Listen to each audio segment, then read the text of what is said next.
¿Y si te dijera que hay reinos enteros que una vez dominaron las Islas Británicas, pero que hoy casi nadie recuerda?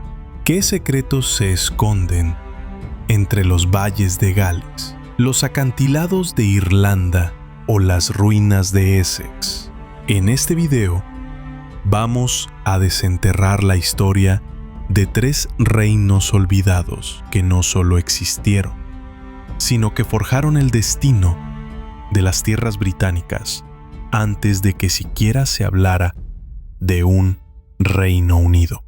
Porque la historia oficial, la que todos aprendimos, deja fuera los capítulos más extraños, misteriosos y a veces más impactantes. Bienvenido a Eco de la Historia. Hoy viajaremos del mito a la realidad para descubrir el legado oculto de Essex, Gales e Irlanda y entender cómo sus voces perdidas aún resuenan.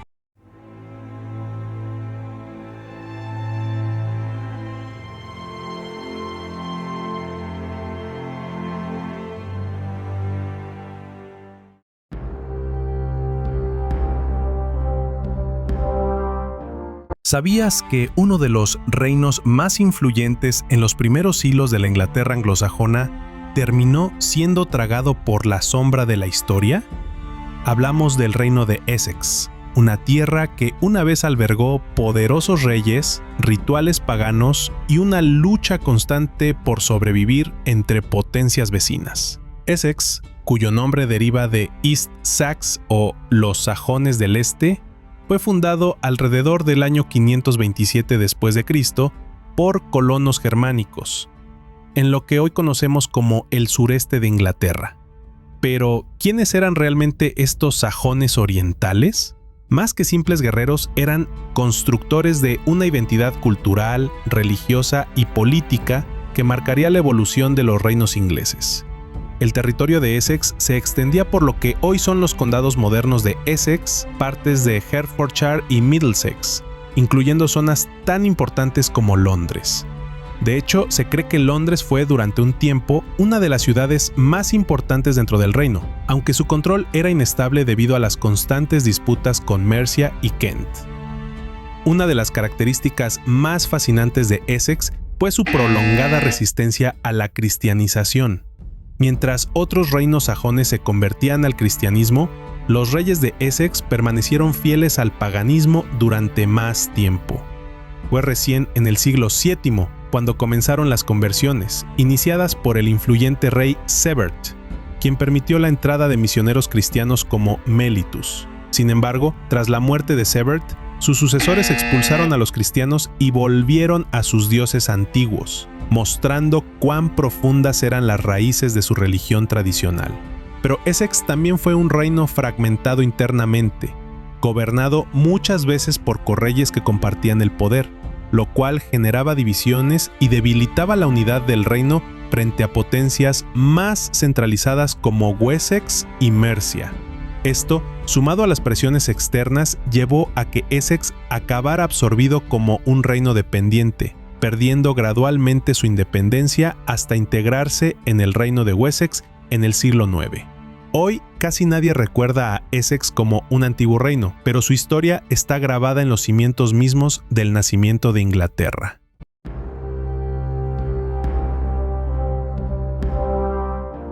Cuando escuchamos la palabra Gales, pensamos en colinas verdes, dragones rojos y un idioma que parece salido de otra época. Pero, ¿sabías que durante siglos Gales fue un mosaico de reinos independientes, cada uno con su propio linaje, leyes y batallas? Después de la retirada romana en el siglo V, el territorio que hoy conocemos como Gales quedó dividido entre varios reinos celtas. Gwynedd al norte, Powys en el centro y de Havord al sur fueron algunos de los más poderosos. Pero lo que los unía no era solo la tierra, era una identidad cultural profundamente arraigada, una resistencia feroz ante la expansión anglosajona y, más adelante, normanda. Uno de los rasgos más característicos de los reinos galeses fue su persistente defensa de la independencia cultural y política frente a Inglaterra. Mientras que muchos pueblos fueron absorbidos por los sajones, los príncipes galeses resistieron durante siglos, apoyados por un terreno montañoso casi impenetrable, castillos estratégicamente construidos y un fuerte sentido de comunidad. Un nombre resalta entre todos: Llywelyn ap Gruffydd, también conocido como Llywelyn el Último. Fue el último príncipe soberano de Gales antes de la conquista inglesa en 1282. Su caída marcó el fin de los reinos galeses como entidades políticas independientes, y en 1301, el título de príncipe de Gales fue otorgado al heredero inglés al trono, en un acto simbólico que buscaba consolidar la dominación inglesa. Pero Gales no fue simplemente una víctima. Fue un reino de poetas, guerreros y leyes propias. El Cypher Hywel, o Ley de Hywel, fue un código legal avanzado para su época, que incluso reconocía derechos de las mujeres y establecía reglas de compensación en lugar de castigos físicos, algo revolucionario en comparación con otras leyes medievales. Aunque los reinos de Gales fueron eventualmente absorbidos por Inglaterra, su legado sigue vivo en la lengua galesa, en sus festivales como el Eisteddfod, y en el orgullo nacional que aún late con fuerza en el corazón de cada galés.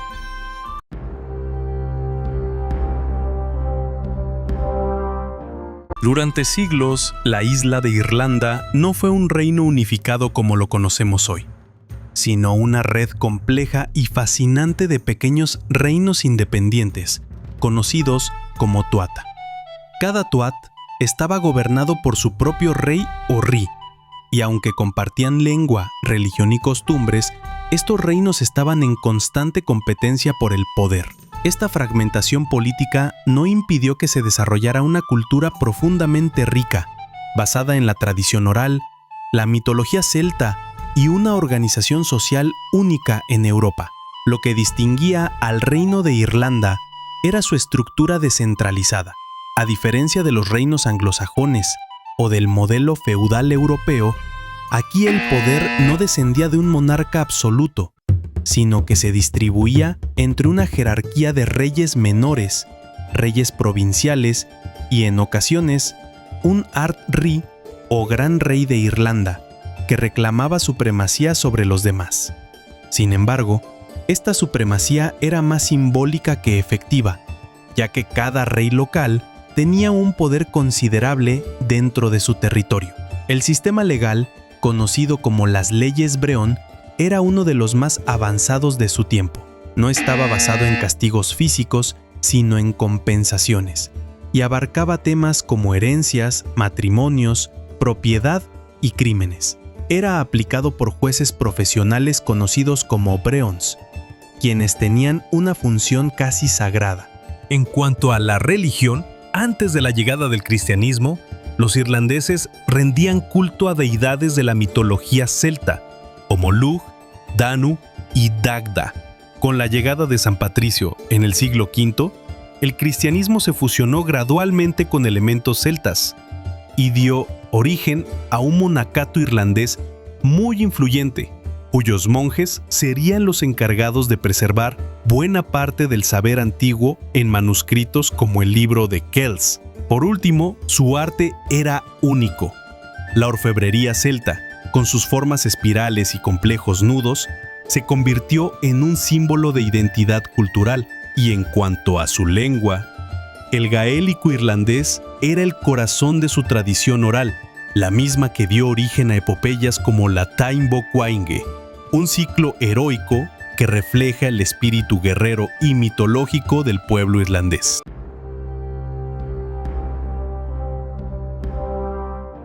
Aunque hoy figuran más como capítulos olvidados de la historia que como protagonistas, los antiguos reinos de Essex, Gales e Irlanda dejaron huellas profundas en la identidad cultural, política y lingüística de las Islas Británicas. Essex, pese a su caída ante el poder de Wessex, es recordado como uno de los pilares del proceso de anglosajonización del sureste inglés. Su nombre sobrevive en el mapa moderno. Pero más allá de la geografía, su sistema de gobierno tribal, su estructura de poder dual entre reyes y subreyes, y su temprano proceso de cristianización sentaron las bases de futuras divisiones administrativas y parroquiales. Gales, por otro lado, fue mucho más que una región montañosa al margen de Inglaterra. Fue un bastión de resistencia cultural. A través de sus reinos, especialmente Gwynedd y Powys, Gales conservó la lengua chimbraig, la tradición bárdica y las leyes de Hywel Dda.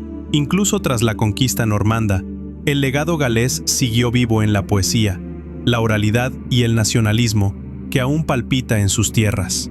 Irlanda, fragmentada, pero rica en tradición, proyectó una influencia única. El sistema de clanes, los monasterios que preservaron el conocimiento clásico en la Alta Edad Media y su capacidad de resistir una completa romanización, posicionan al antiguo reino irlandés como un fenómeno distinto, ni completamente céltico, ni completamente cristiano, ni completamente feudal, pero sí completamente irlandés.